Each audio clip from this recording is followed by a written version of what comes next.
When you think of barefoot water skiing, you think of Keith St. Onge. A dominant force in the sport for decades, KSO set the bar high for the next generation.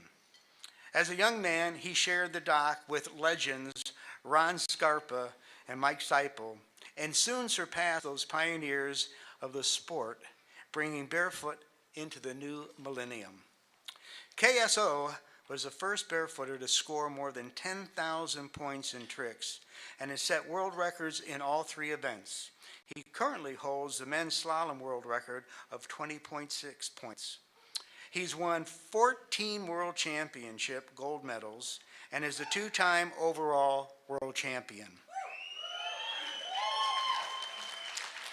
KSO has also won the U.S. national overall title an unprecedented 19 times. Outside traditional three-event barefooting, KSO has won the footstock figure eight national championship 3 times. KSO is a 2-time IWWF Athlete of the Year, has won the USA Water Ski Athlete of the Year multiple times, is a Banana George Blairfooter of the Year, competed in the ESPN X Games, and served as an American Barefoot Club tournament driver and judge. He also was an integral member of the 2022 USA Water Ski Show team, which won the World Championships in October. KSO may have stopped barefooting competitively, but he still spends nearly every day on the lake with his family, passing on his unwavering love of all types of water sports. After this video, Keith will be welcomed to the podium by a very special guest. So let's watch the video.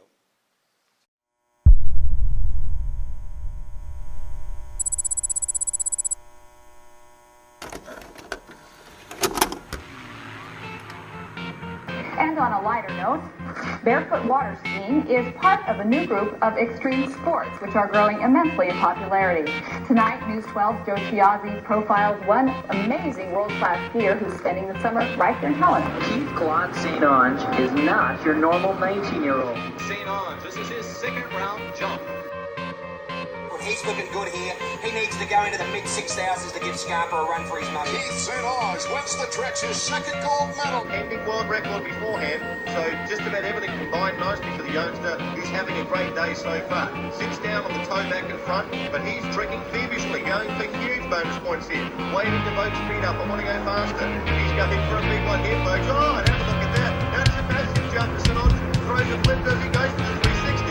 And what an unbelievable performance. Fantastic jump, fantastic finish by Keith St. Onge.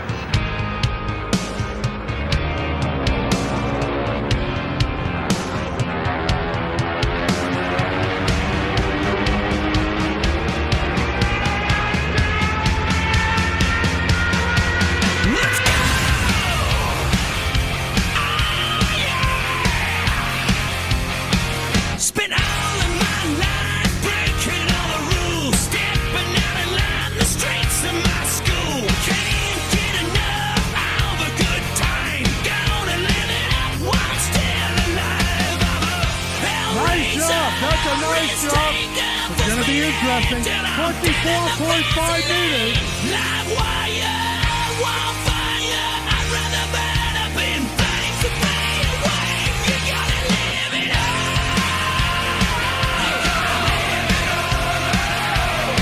You gotta live it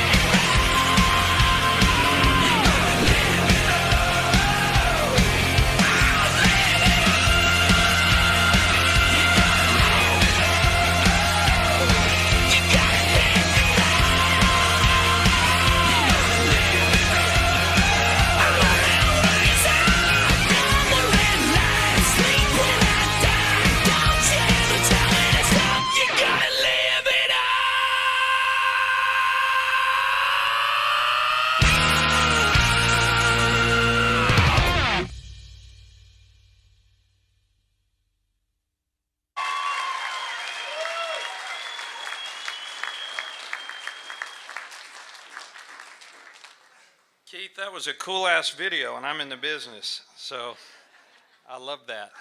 It's an honor to be here tonight to look out across all of these amazing elite level skiers and to be a part of this tonight. And yes, that includes all of you who put skis on their feet too. So, yeah, Hank, thank you for reading off all of those award things that Keith got, because I brought this up here because I was going to have to read that. There was so much here. There's no way I was going to memorize it, so now I can just tell stories, Keith, because, you know, there's a fine line between an introduction and a roast.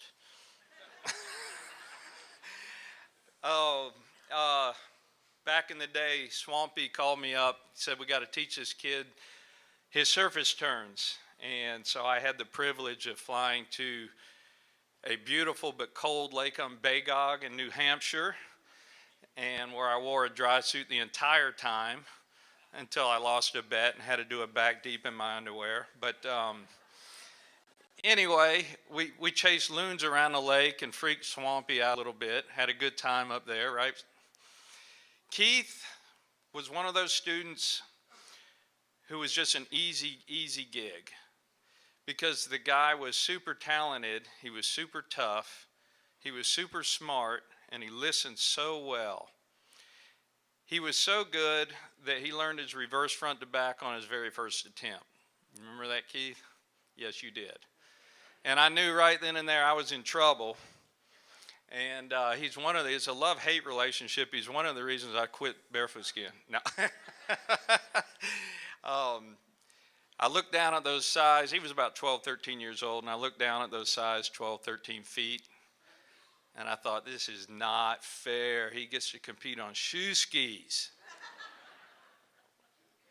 Keith went on to do some amazing thing that Hank read off, just this amazing resume of unbelievable accomplishments.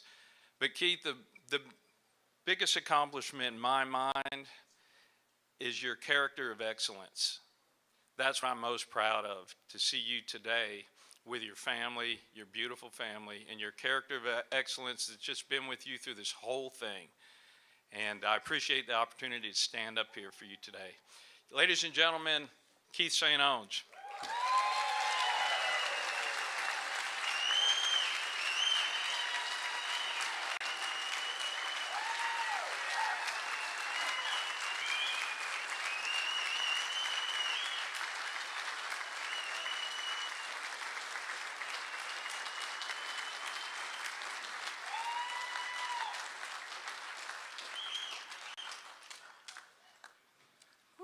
Thank you.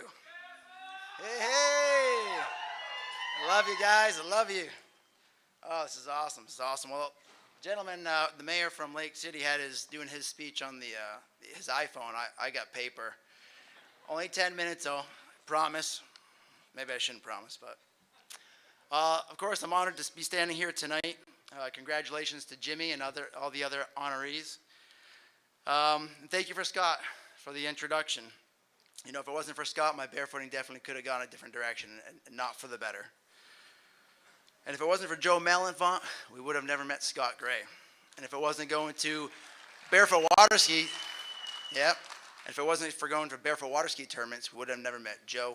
We would have never met Scott, and we would have never met all these amazing people one after another. The water sports is just an awesome community where you can just be around so many great people. I'd like to take a moment now and just give thanks to God for all my blessings and for all of our blessings. Thank you for all the men and women who serve our country and keep us safe. Thank you for our freedom in this country that gives us the opportunity to do what we're passionate about. Thank you for my career, the experiences, traveling this gorgeous world, and meeting so many amazing people. Thank you for the joys we get to experience on the water, and let us not take it for granted, but show gratitude for all the amazing times and moments we have. I'm going to go back to my roots and explain where I'm from and give credit to my family, because without them, I would never got involved in the water sports and found my passion in barefoot water skiing. You may know me as a St. Onge, but my grandfather on my mother's side is a Bouchard. He and his two brothers, Kai and Gus, built a small cabin on Lake Bagog, 45 minutes north of where we lived. They stacked the camp with bunk beds. They could sleep 21 people in there comfortably. This place was known as the Bouchard Hotel. So thank you, grandfather, Pepera I call him, and my great uncles. Where is this located, you may be wondering? Scott kind of said it. He visited us up in New Hampshire. But it's 32 miles from the Canadian border, in northern New Hampshire, 2 hours north of Mount Washington, the tallest peak in New England, and it held the world's fastest wind recorded speed for 231 miles an hour.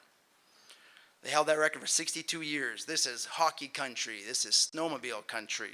There was a huge paper mill that sat in the middle of the woods right there where you can see logging trucks on a daily basis. And that's where I'm from. Proud of it.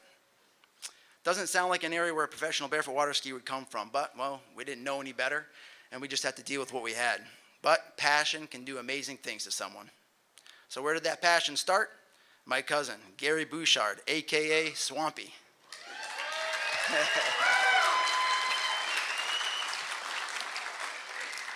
He started a show ski team and then hired current world champion Mike Seipel to come up and do a barefoot water ski clinic. Well, everybody was so tired at the end of the week that Mike asked, is there any young kids that want to try it? So myself, I was 9 years old, my two cousins went out there, and we stepped off the ski, and I was pretty much hooked right after that. Our winters were brutally long and cold, but a huge blessing, a blessing in disguise comes with that. When you can only ski 3 or 4 months out of the year, well, there's one thing you never get, and that's burnt out. I thought all winter about barefooting, so that was good. The other thing nice about living way up north and having a lake in the middle of the woods, you never have a lot of boat traffic. The other great thing about these long, cold winters, we had to raise money to pay for all of our boat fuel, the next summer. So what we did is we plowed a track down the middle of the lake on the ice. We went to the police station, we got a radar gun, and we sold tickets to snowmobilers.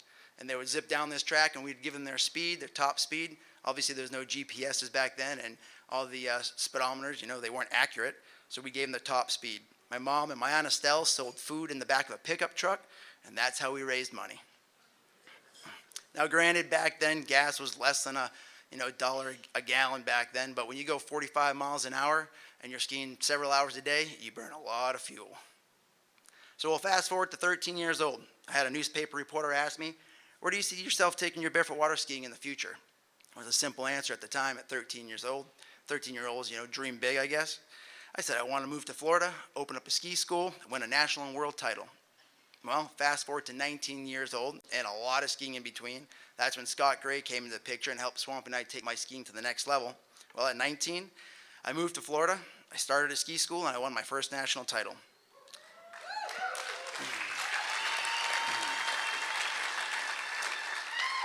One year later, I won my first gold at Worlds, and 7 years after that, I won my first overall title.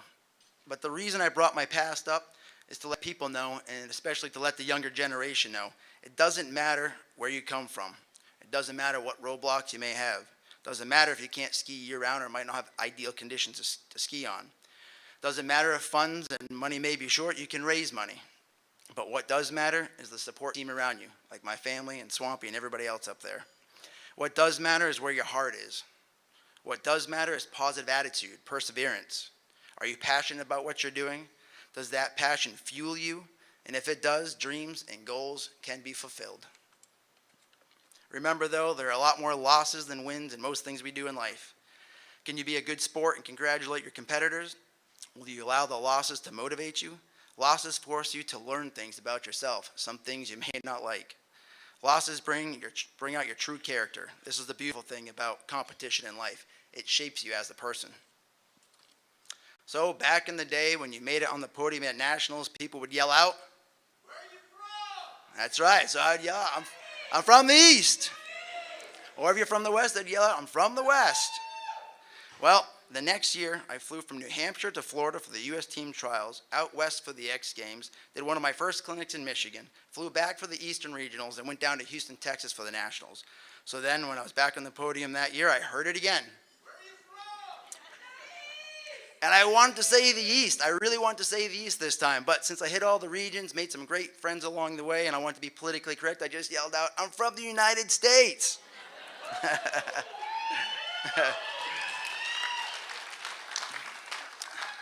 The reason I bring that story up is because what I remember most is the journey. What I remember most are all the friends that I made over the 35 years of traveling the United States and the world.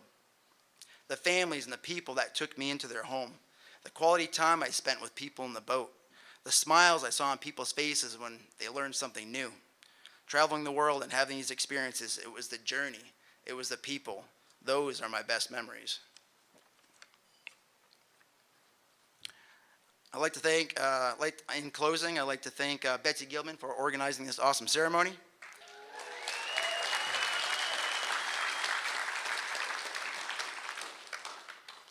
I'm going to go back. I actually missed a page here. I don't know how.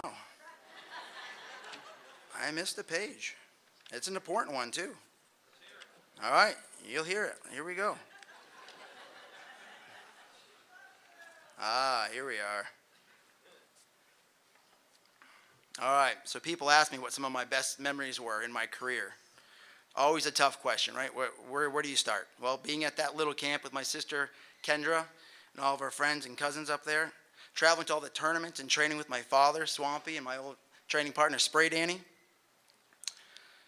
And thanking my mom for allowing me to train and go to all these tournaments instead of going on summer family vacation. It's not that I didn't want to go on the summer family vacation, it's just we had a short season, we had to pack it all in. And my dad for letting me go up to the camp with Swampy. It was a 45-minute drive. We drove up 45 minutes, skied for an hour, drove 45 minutes back. We did that all the time. So I just want to say thanks to my mother and my father for sacrificing time with me to allow me to chase my dreams. This is the ultimate love a parent can give their child. Thank you, Mom and Dad. I love you.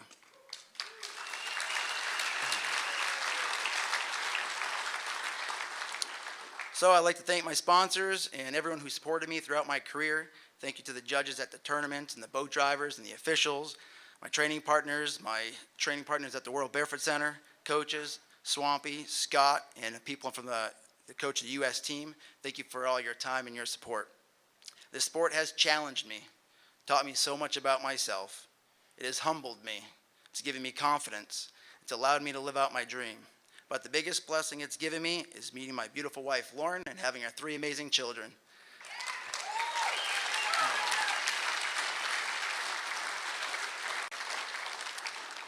Kix, Zyla, and Mika, family, I love you. Thank you for your support. And thank you for keeping water skiing fun. Thank you all for your love and support. Good night.